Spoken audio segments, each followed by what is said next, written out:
Hi, I'm Judi Vitale of ReadTheStars.com here with your monthly horoscope for September 2011. Are you ready? Really ready to leave summer and move on into fall? Well, most of us probably are, and those of us who are not will be by the time that September gets done with us. The planets are going to be making a few interesting motions. This is not the most exciting month of 2011, because goodness knows there would have been a big contest for that when you think back to March and April. But there is something really big that's happening this month, and that's Pluto coming out of its long retrograde period that it went into last spring. Now, when Pluto goes direct, that's when the sense of like, okay, I'm going to just go and do this comes, okay? So this is where all of the things that we have been thinking about, well, we're going to start this and we're going to do that, this is when we can do it. The date for Pluto going forward will be September 16th. So think about what you can do in, on, and around that date. Now, another important date that I want you to remember in terms of planets moving in certain directions is September 10th. And that is the day that Mercury will move beyond the point where it was when it was retrograde for most of August. Yes, it is moving in direct motion from the 1st through the 10th, but it's still moving through the area where it was retrograde. So things may not come into full focus until then.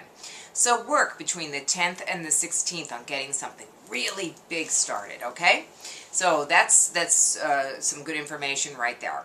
The lunar cycles are also very important, and when we look at the month of any month, but our cycles are not in sync with the month at the moment. The full moon comes before the new moon, and actually in terms of the cycle, the new moon is a time for beginnings, and the full moon is a time for culminations.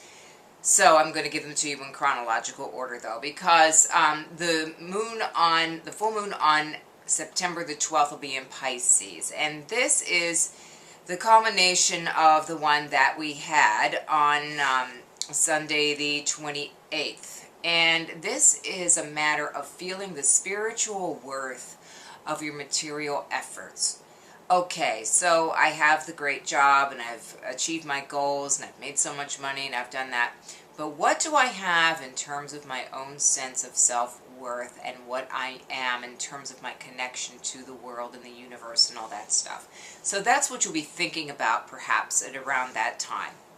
The next new moon cycle will be in Libra. And this is going to occur on September 27th.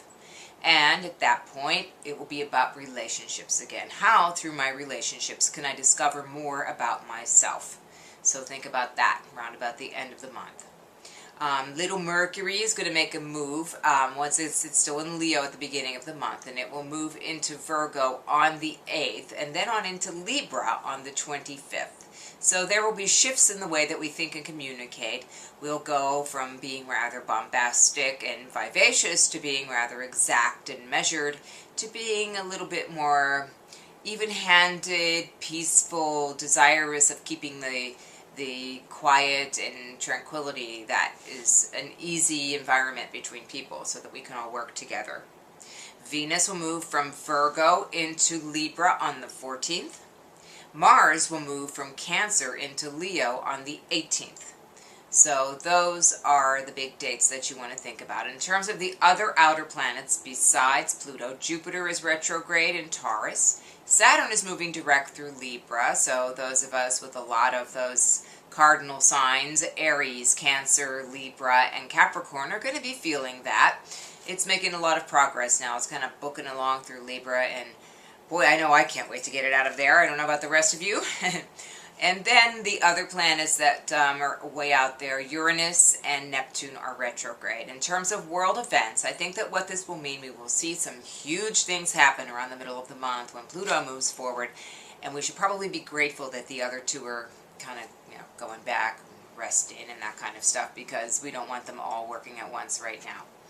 So, that is how I see the month of September. It is certainly a time for us to get back in gear and come not quite maybe into the full-fledged fall, but we are going to start feeling like we need a jacket and an umbrella a little more frequently than we did in July, that's for sure. So, Anyway, those of you in Australia, I am so jealous because you're greeting spring, and that's just such a wonderful feeling. But fall can be good too. It's time for us to look at what we have, harvest it, and sort out what we need and what we don't need so much.